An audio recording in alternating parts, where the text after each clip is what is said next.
Hello from Cork. Hello from New York. It's Misha Moira Shanachie Corky. It's Maria, the Cork-based storyteller. It's me, Jim, here in Fayetteville, New York. We can't wait to tell you a few stories. Well, I'm telling you now, the rain is coming down in bucketfuls over here, Jim. And I hear you guys have snow. We have snow. We have bucketfuls of snow. Not pretend snow, Not pretend snow. No, Yeah. not the stuff they make at ski resorts or sprinkle on plastic trees. Yeah, in fact, did I see an igloo being built at the side of a lake in New York, Right nearby here. Yeah. Yeah. Yeah. So one of the Irish storytellers, Deirdre, brought it to our attention on Facebook and said, look where I'm sitting. I'm sitting inside in an igloo. And we were like, oh my God, we were complaining about the rain. We're going to stop complaining now, But I've been having great fun on the Story Road since last we spoke, Jim. Yes. I've been in big companies, companies that make technical instruments. Mm-hmm. And we were looking at the value of stories. So it was an amazing time. It was with a company called Logitech. And when I went in, they were expecting me to tell a story and to be entertained. But what we did was we asked the Kesh Dolish, the wise questions. And so I told a story and then I asked a few questions and it really got their minds thinking.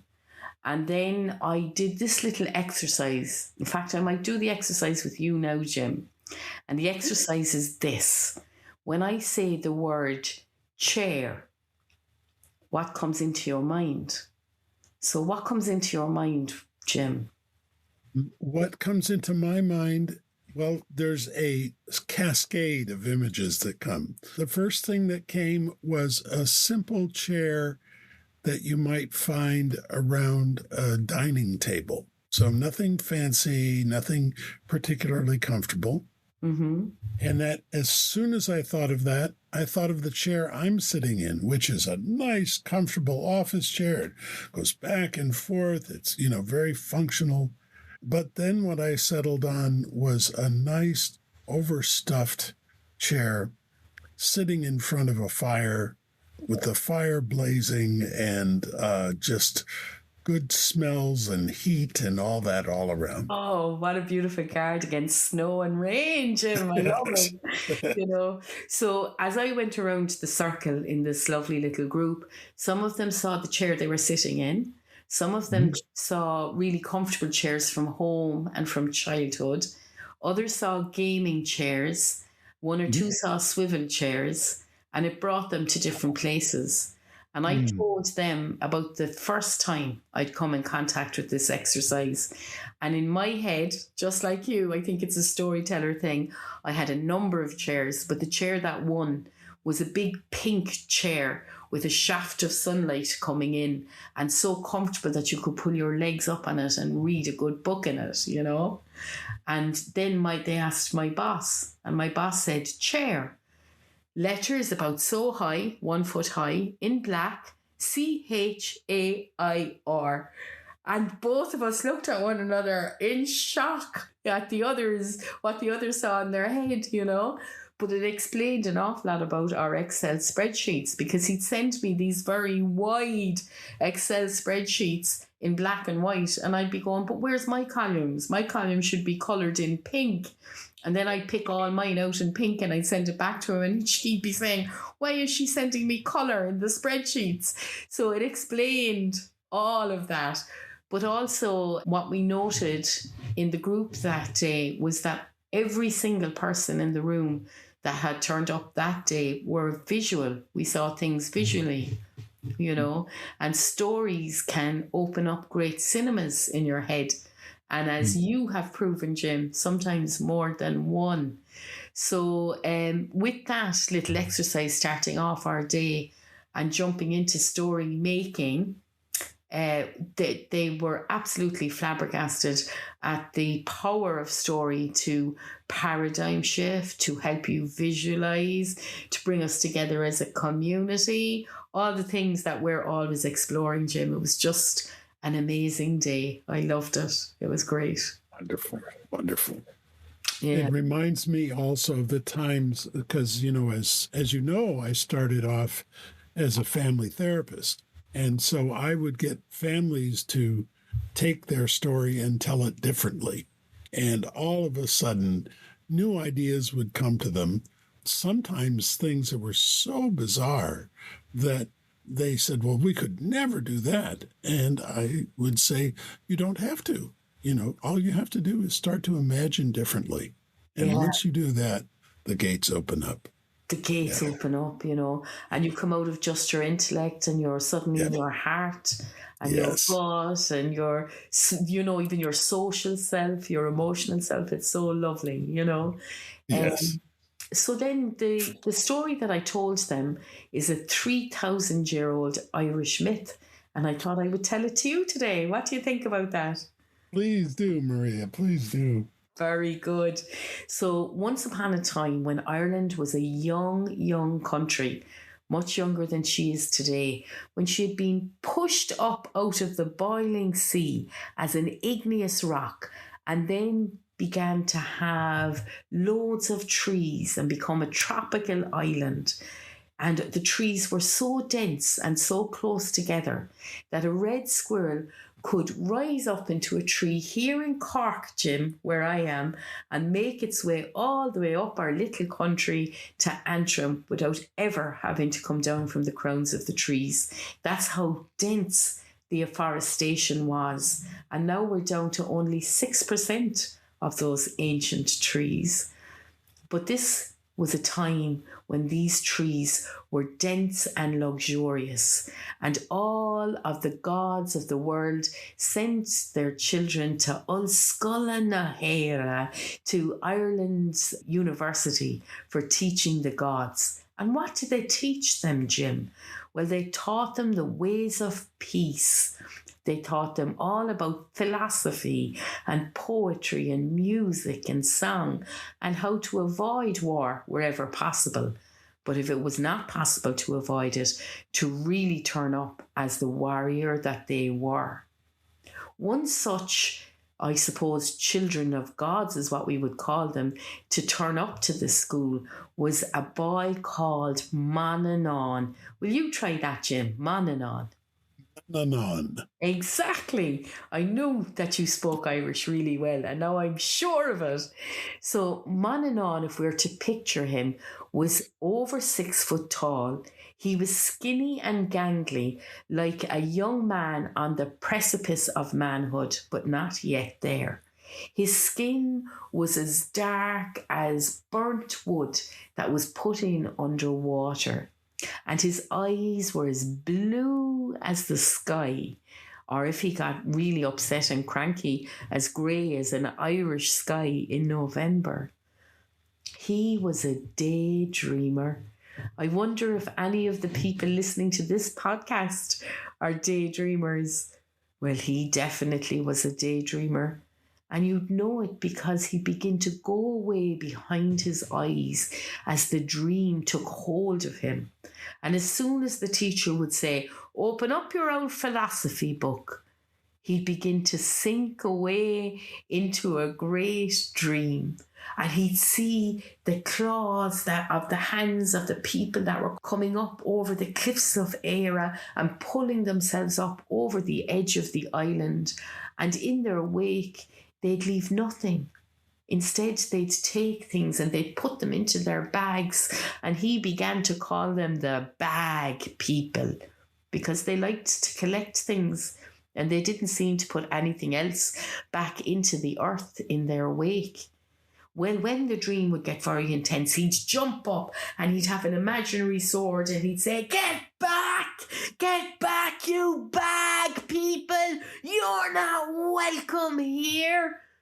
And everybody in the class would start roaring laughing and his cheeks would go red and he'd be mortified. And they'd say, "Go on, tell us what was going on inside your head." And as he would tell them, a story would form. And I think he might have been the first ever storyteller in Ireland, but he's certainly not the last. The teacher got fed up with this because the whole of class time was being taken up by these wonderful stories, but nothing was being done on the curriculum of the time. And so he told Manannán that he'd have to do something about it. And Manannán came up with a great plan. He said, you know what I'll do?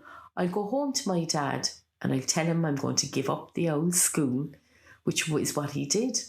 Now, his father was Lear. He was the god of all gods. He was the god of the pantheon of Irish gods. And when he heard Manannán's idea, he took a deep breath and another one on top of it, and another one on top of that, and then he roared, "No!"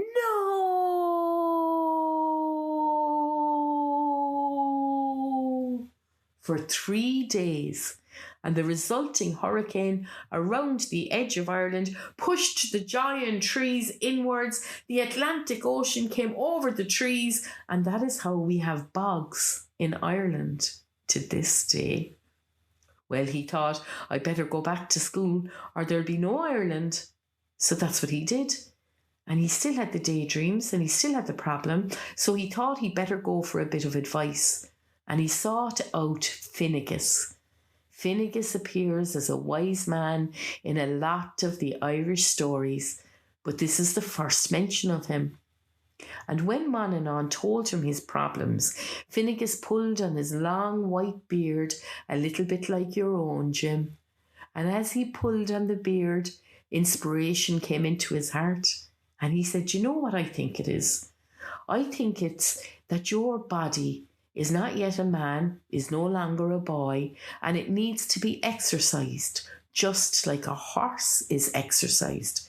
So you need to take your body out into a field every morning before school, and you need to exercise it. And Manannán thought on that. And he thought about the beautiful salmon and how it cut through the water, silver like poetry in motion. And he thought, that's what I'd like to do. I'd like to be able to swim.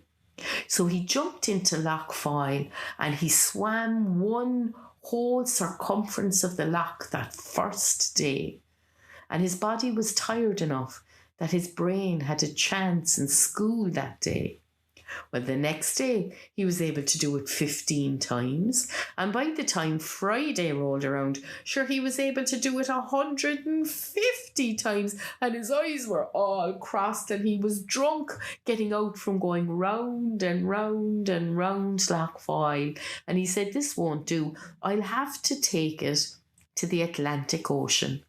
So off they went to the Atlantic Ocean, and all the children of the gods of Ireland, they lined the cliffs of Éire, watching him as he jumped into the water like poetry in motion.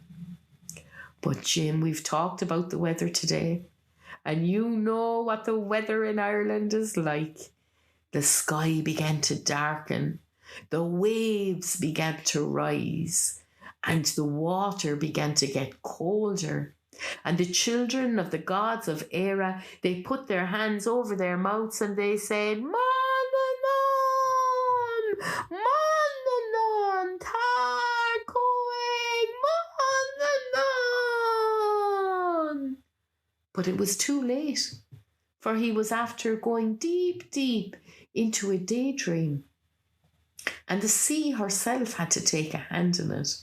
She sent her frozen fingers through his skin to tickle his bones, and his head came up out of the water, and he saw the black sky and the waves as high as mountains and the troughs as deep as any valley and the white foam on the grey sea, and he began to panic. And as he went down for the first time, he said, "Don't kill me! Don't kill me!" Glug, glug, glug, glug. And under the water, at the back of his head, he heard a voice that had never been in his head before. It was not the voice of his mother or his father or even himself or any of the voices that he'd ever heard inside his head before. A new voice. And it said, "Hey dreamer, what can you see? And he came up out of the water like an explosion, and his hands going everywhere trying to catch onto something that would keep his head above water. And he looked around in panic and he shouted, I see the black sky, I see the grey water, I see the white foam across the top of the water, glug, glug, glug, glug. And he went down for the second time. And as he was under the water, he heard the voice once more. Anyone can see that, dreamer. Anyone can see that. But what can you see? What can you really see? And he began to hold water. Under the water, he began to tread water, and he began to really look in the water. And he allowed his eyes to come to one drop of water. The best I can say to our listeners now is to look for a spot on the ground in front of them and allow all your concentration to look into that spot. For that's what he did, except it was a drop of water. And when his head finally broke the surface of the water, he said, the whole universe is contained in one drop of water. And when he said that, the sky broke and a sliver of sunlight broke through the black cloud. The water began to warm and he began to smile. And he heard the voice inside his head a third time. Come down deeper, dreamer. Come down deeper. So he jumped up into the air like the arc of a salmon, and he split the water and he dived as deep as he could dive, swimming around, his eyes wide open. And the things he saw, fish so tiny you could see through their body, fish so big that you could build a city on their back, a forest of coral of every different colour you can imagine, and some colours that are not yet perceived by the human eye. And he saw the wall of iridescence. Have you ever seen a bubble? And on its skin, every colour of the world, even though you know the bubble itself is invisible. That is iridescence. And now he saw a wall so wide you couldn't see the beginning or the ending, so tall you couldn't see where it started and where it finished. And he swam right up to it and through that wall. And then he had to use his legs. He ran for the sheer joy of running in this place of air deep under the sea. And the things he saw there, he saw mountains made of cheese. He saw great lakes made of milk. He saw rivers made of ishka, baha, water of life, whiskey. And he drank and ate from all of them, and his heart was full of joy. And it was then he saw the horse hairy with age, the horse that looked as if it had run its best races. You or I, we might say, that horse has served its time. Time now for that horse to go to pasture. But he had the eyes of a dreamer now. He put his hand on either side of the harness and he pulled the horse closer to him. He looked into his eyes, the window to the soul, deep into his eyes. And do you know what he saw there? He saw adventures, lots and lots of adventures yet to come. And he ran to the back of the horse where there was a little chariot made of silver, all carved with Irish triskells and the spirals and the Ogham language. You could spend a lifetime deciphering those beautiful images, but he didn't have time for that right now. He jumped up on the little chariot and he caught the reins in his left hand, your heart hand. That's where your heart starts out before you are born, and it travels all the way up your left arm to come to its home in the middle of your body, where it stays for the rest of your life. So he caught the reins with his heart hand and he clicked at the horse, and the horse took off at such speed that 2 rainbows opened up on either side as they made their way to the wall of iridescence. They plunged through and they swam through the choppy waters until they alighted once more on the waves of the Atlantic Ocean at the edge of Eire, at the edge of Ireland. And all of the children of the gods of the world were a queen crying because they thought that their friend had died in the water. And when they saw him rise so magnificently, they began to cheer. And he punched the air with his right hand, saying, "Is Myth of Manannán Mac Lir Di Amara. I am Manannán, son of Lir, god of the sea." And that was only his first story. I hope you liked it. What a delicious, delightful journey. Yeah. Wow. Oh. It was great. And yes. to be telling that in an office with a load of keyboards all around, you know. It was just sumptuous. And we sat in a circle. We had no desks between us. We sat in the eponymous storytelling circle, and they were just taken away with it. And the Kesh the wise questions I asked at the end were, what paintings stayed in your head? If you could paint any of the scenes. And of course, there was a wealth, a richness of answers that came back. And I said, it's great to see that your internal cinema is working away like that, you know. But what a way to spend a Wednesday on a week, you know. And I can only imagine how do I say this?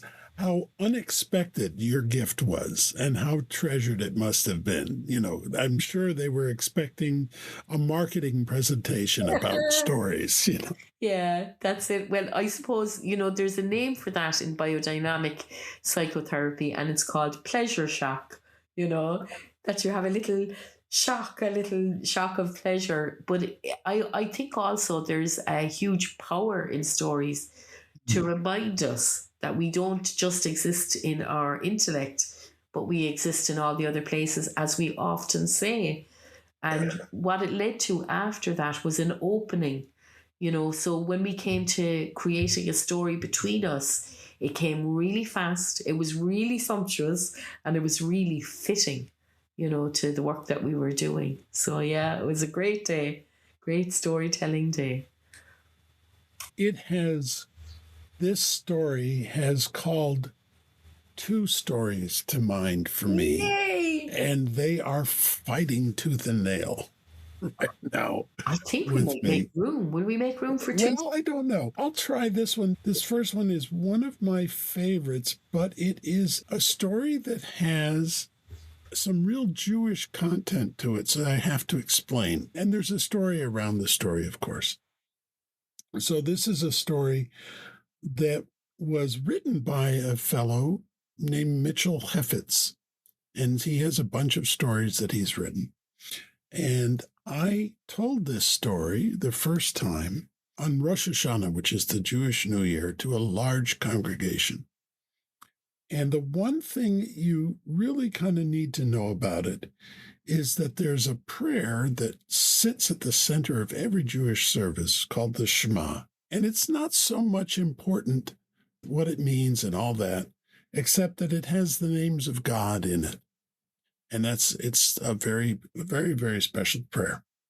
And so when we get to that part of the story, I'll explain a little bit more. The other thing to know is that in American Jewish culture, which is centered around New York City, I mean, there's a huge Jewish population there. Yeah.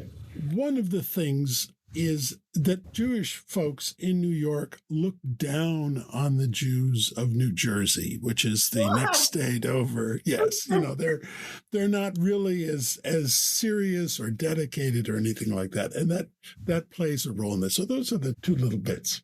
So this is a story about a man who was a master of the Kabbalah. He lived in, of course, New York. He lived in the heart of the most orthodox of communities. And like most of these masters of Kabbalah, he had a special talent. And his talent was that he could teach you to invite your soul to leave your body and travel through the heavens. This was his special talent.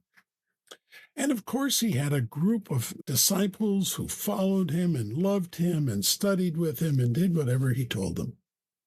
And he was leading a very, very comfortable life. Well, one night he had a dream. And the dream said to him, "It's time for you to leave." Now, he didn't like that. He was so comfortable. He told his wife about it in the morning, and she said, "So are you going to leave?" And he said, No, it was just a dream. And of course, the next night he had another dream. And the dream says, "You have to leave right away." And now he was concerned because he knew enough that this was a message he had to follow. He woke up the next morning and told his wife, and she said, "Oh, dear, I guess we're moving," because she knew who he was and that he would listen to his dreams. So she said, "Where are we moving to?" And he said, "I don't know." So he waited one more night. He had one more dream.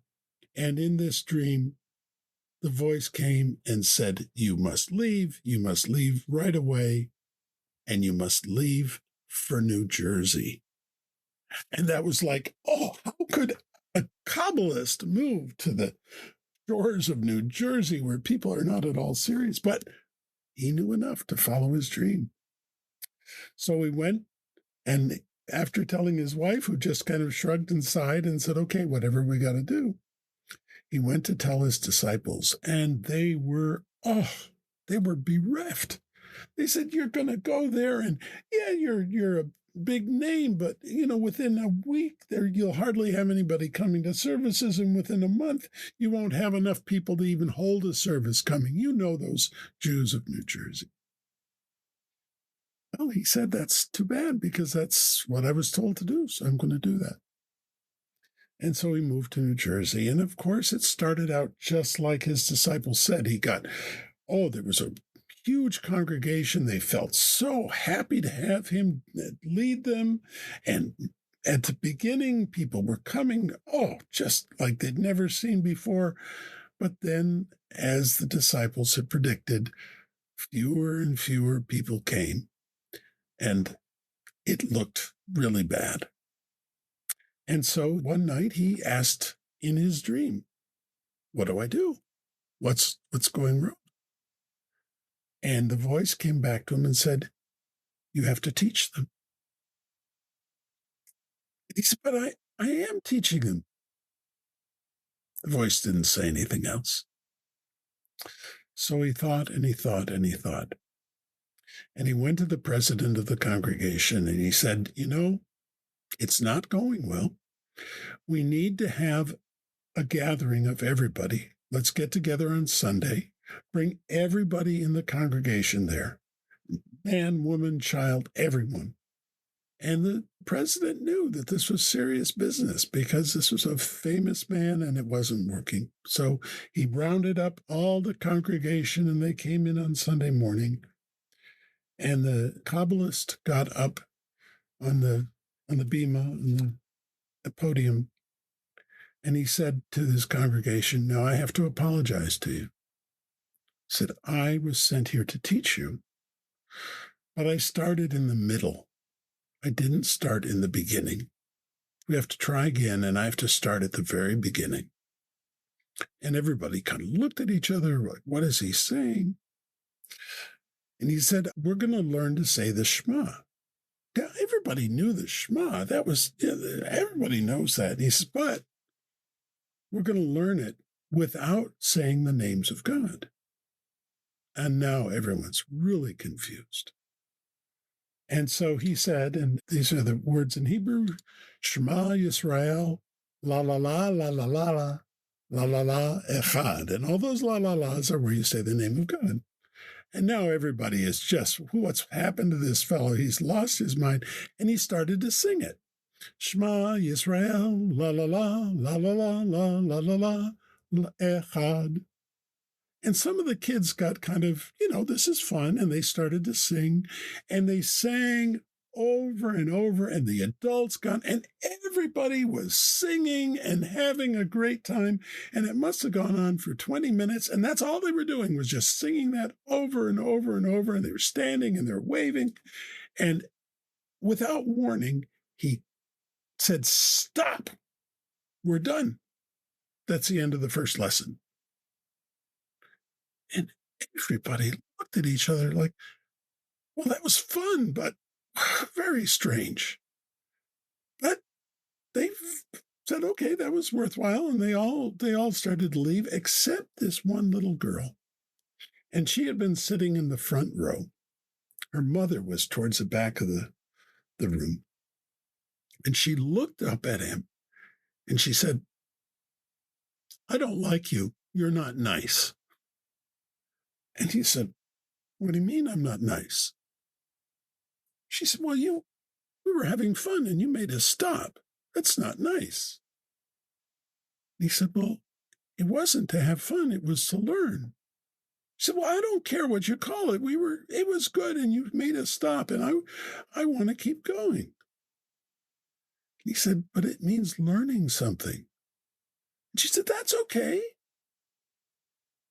And the Kabbalist looked to her mother and she nodded permission.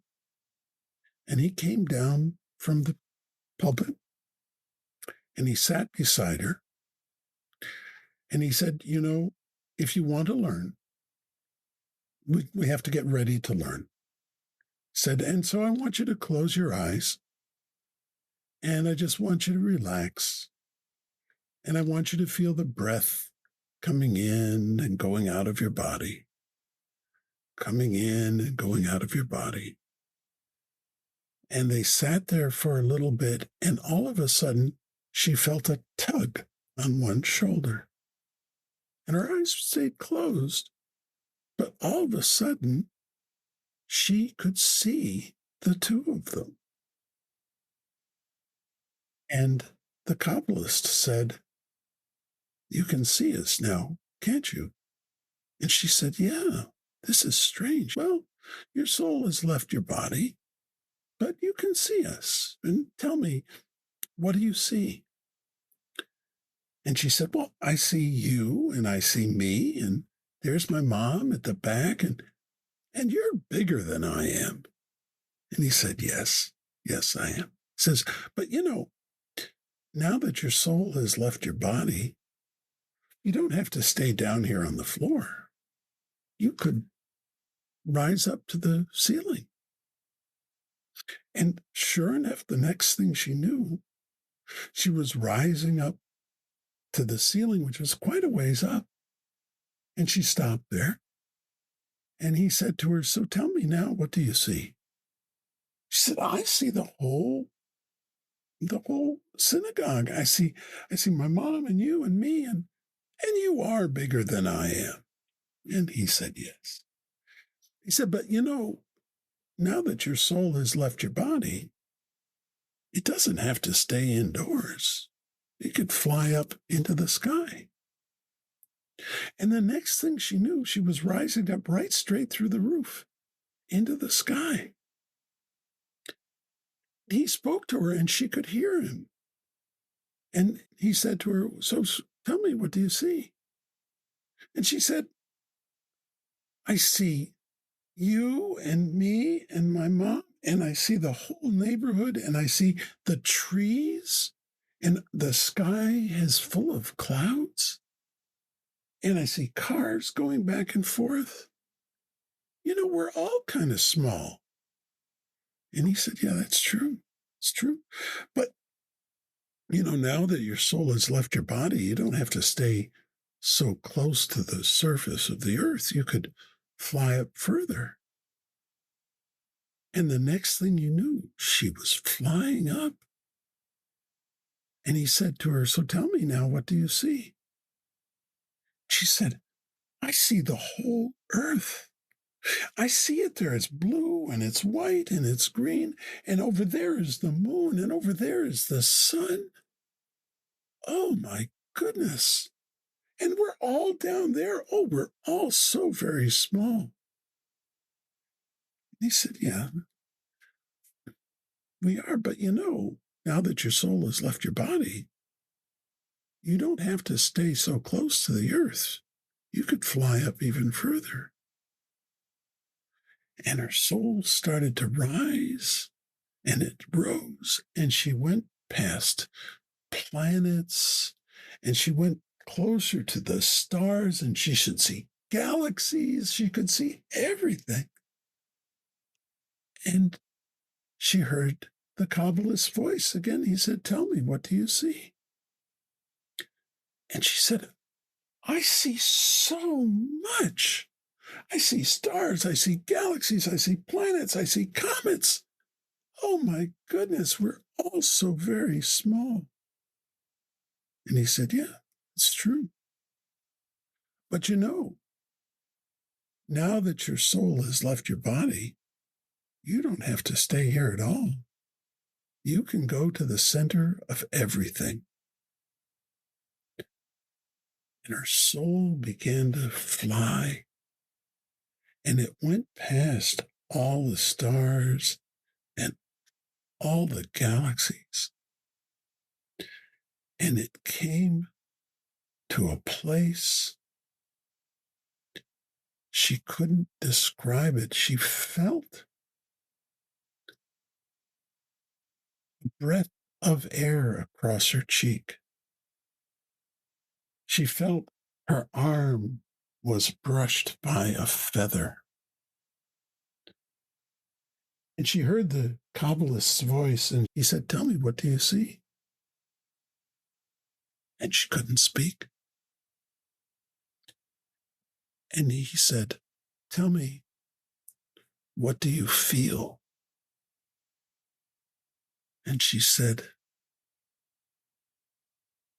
I feel so very small, and I feel so alone. And I don't like it here. I want to come home. I want to come home. And he said, you can come home anytime you want. You just have to ask. And she said, I want to come home. I want to come home. Please, please let me come home. And she felt that breath across her cheek again. And this time the feather wrapped itself around her like it was holding her. And the next thing she knew, she was soaring back past galaxies and stars and planets, through the clouds and past the trees and through the roof of the synagogue and back into her body.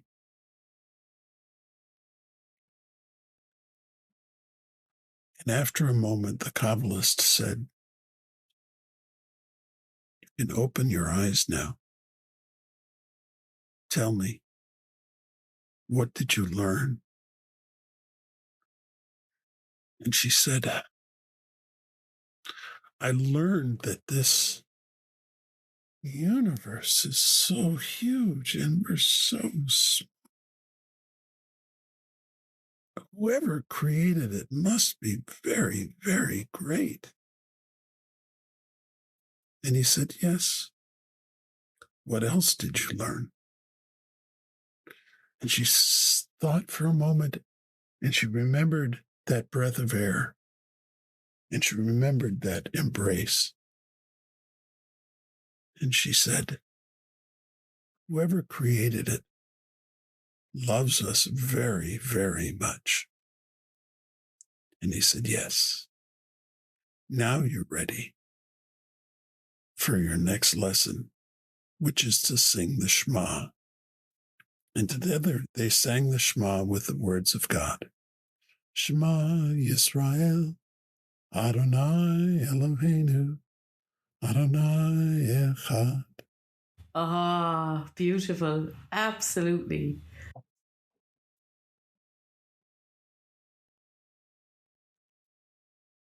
Now, I have to tell you the end of the story that happened when I told this story. So the congregation, we were all singing along in that early part. People were really very much engaged. And then after services was over, as is typical, people come by to say thank you to the speakers and the clergy and all. And this one young boy, who was 10 years old, came up to me and he said, was that a true story? And I said, well, yeah, it's about true things. Yes. And he said, do you know anybody that's ever happened to? And I said, yeah. And he said, has it ever happened to you? And I said, in my own way, yeah. And he said, would you like to know the first time it ever happened to me? And I said, oh, I'd love to. And this 10-year-old boy said, it happened to me just before I was born. Wow. Wow. Oh. So that's the Kabbalist of New Jersey. Oh, wow. What an amazing story, Jim. Yeah. And, the red thread of story brings you back. And as you were telling that story, I remember my great-grandmother. She was born in 1878, and they had a different knowing to us. Knowing was more important. They called it the knowing than, say, intellect or intelligence, Mm-hmm. And she said to me, have you ever heard of sending your fetch forward to Lanav? Lanav means my young one, And I said, no, Granny, And she said, yeah. She said, our people were able to do that. You could take 3 breaths in, one on top of the other. And then that was in our story today, in the Manannán story. And then she said, and then you blow your soul out through your belly button, but it's attached to your body from the belly button. And then you can fly, and you can see things. And I said, Granny, why would you do that? And she said, well, she said, you might have to warn somebody.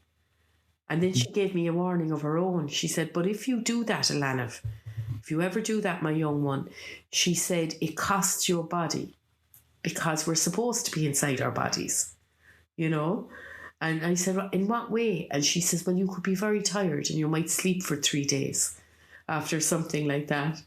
And I didn't think about it very much anymore until I went to do my master's in drama therapy in Maynooth. And we were looking at trauma. And they said oftentimes if somebody is in an awful situation, they will leave their bodies and they will see themselves from a height, and they will get very good at it. They'll be able to kind of get out of their body whenever they need to. And it becomes like a defense mechanism. Mm. And I remember talking to a lovely Catholic nun by the name of Angela, who was our director in the drama therapy course. And she said, when I told her that story from my great granny, and she said, imagine a people who for 800 years were not allowed to express themselves, who couldn't be educated or write things down, She said, do you think a people like that would learn to leave their bodies and warn one another. And I was like, oh my God, and there's no answer to the question, but the question itself makes you think differently. What a paradigm shifter, So as you were telling your story, the resonances with your story from that experience was huge, Well, that there are truths and practices that we share without realizing. Yes. Yeah. Oh. Well, I will save the other story for another time. I will tell you it's a story about people in Morocco. Ooh. And it'll be a good story to tell on our story road here, because we are connecting our people together so nicely. We are indeed. Yeah. We're making the story bridge. Yes, the story bridge. Yeah. That's right. Well, I think we'll call it an episode today. An episode. Brilliant. That's and right. I'll see you soon on the story road, my lovely We'll friend. see you very soon. Yeah. Will we say goodbye from Cork? And goodbye from New York, but only for a while, because we'll be back again with another episode. Absolutely. We can't wait to see you on the story road one more time. And from this time till that, be safe on the story road.